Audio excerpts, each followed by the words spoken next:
Merci beaucoup. Bonjour. Comment ça va? J'ai foi, Martin Luther King. Tertubi rafet nu.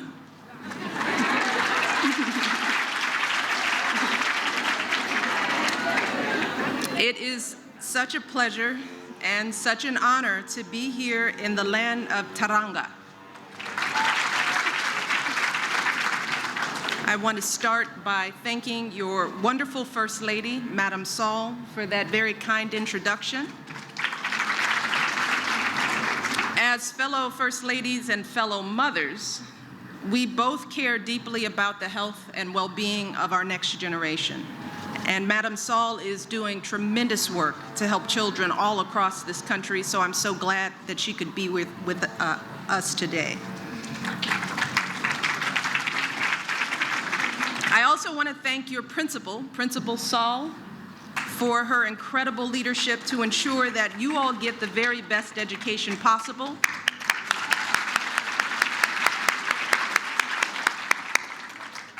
But most of all, I want to recognize all of you, the extraordinary students of this outstanding school. You all are the reason I wanted to be here today, because I am so impressed and so inspired by all of you. I'm impressed by your academic achievements, by how hard you're studying, and how well you're doing on your exams. I'm inspired by your leadership skills, by how you're running your student government, meeting with so many prominent women leaders, and preparing yourselves to become the next generation of leaders in your community. With your hard work and focus and diligence, you are following in the footsteps of so many of the distinguished alumni of this school, journalists like Diabo Bassan, businesswomen like Kumba Lamcham, and so many others. As you continue on this path and graduate from this school, it is clear that you will be more than ready to take on the challenges both here in Senegal and around the world. You will be the ones who will make the scientific discoveries that cure disease. You will be the ones who will draft the laws that guide this country. You will be the ones who will build the businesses that move Senegal forward for decades to come. But of course, I know that what you all are doing here isn't always easy. I know that some of you may be the first in your families to attend a school like Martin Luther King. So there might be people at home who don't quite understand what you're going through as you work to succeed here. And I know that for some of you, just sitting in these classrooms each day requires great sacrifices by your families.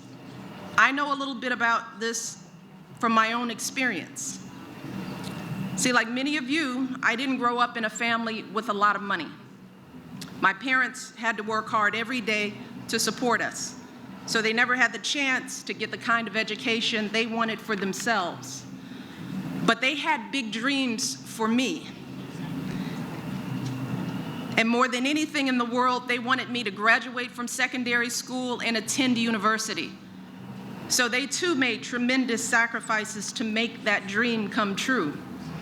My father worked at the city water plant nearly every day of his life, a job made more difficult because of his illness called multiple sclerosis, which damaged his muscles and made it harder for him to walk as he got older.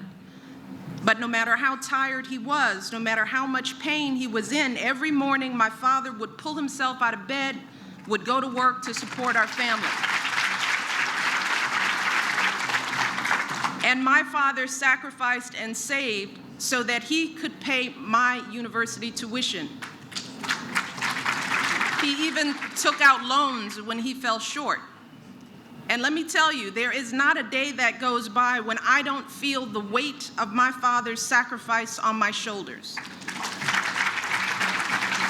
That was even more true when I was in school like all of you. That's why day after day, I made sure I did everything in my power to make him proud. So I got up early to study. I stayed up late doing my homework. And despite my efforts, there were still plenty of people who doubted whether a girl from my humble background had what it took to succeed. But I ignored the doubters and kept pushing forward. And I graduated from secondary school at the top of my class, and I went on to get a bachelor's degree and graduate degrees in law from two of the best universities in my country, and those degrees opened up so many opportunities for me to fulfill my dreams.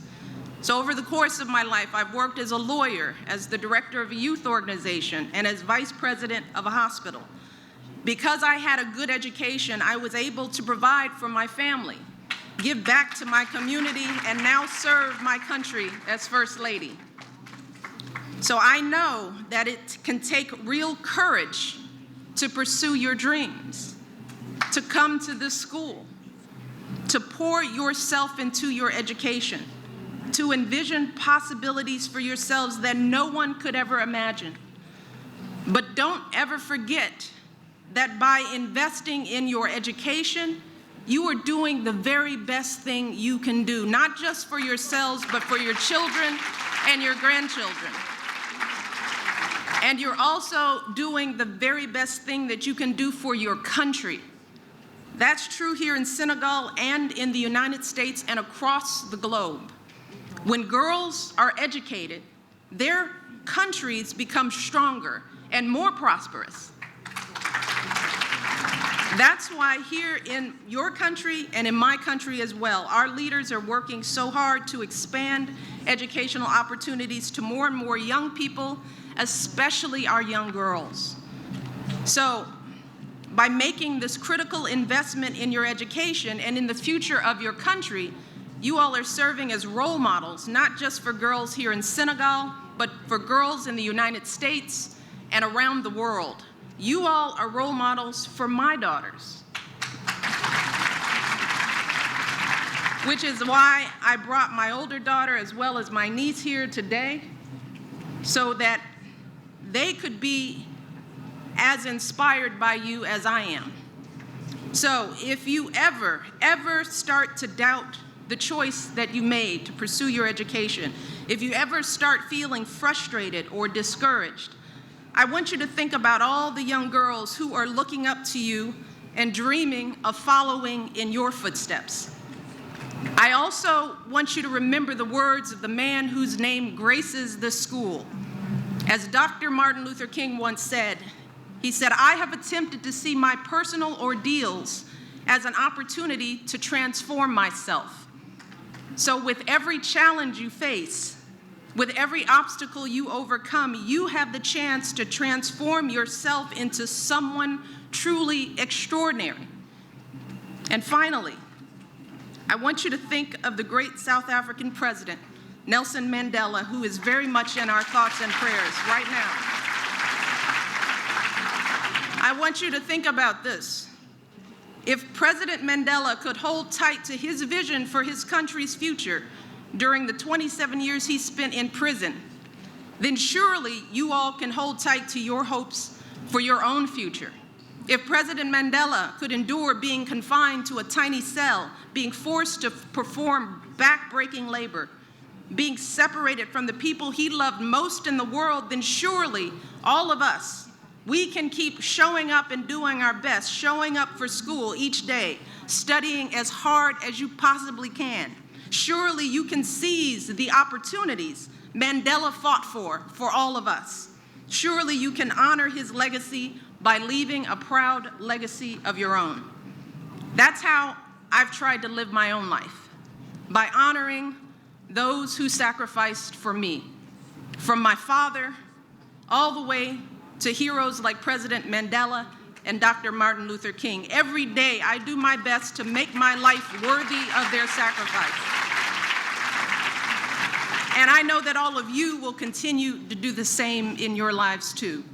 And today I want you to know just how proud I am of you. And all of us, President Obama, I, your families, your teachers, your country's leaders, we all believe strongly in all of you, and we cannot wait to see everything you will do and achieve in the years ahead. Merci beaucoup. Thank you for hosting me today, and I wish you the very best of luck. Bonne chance.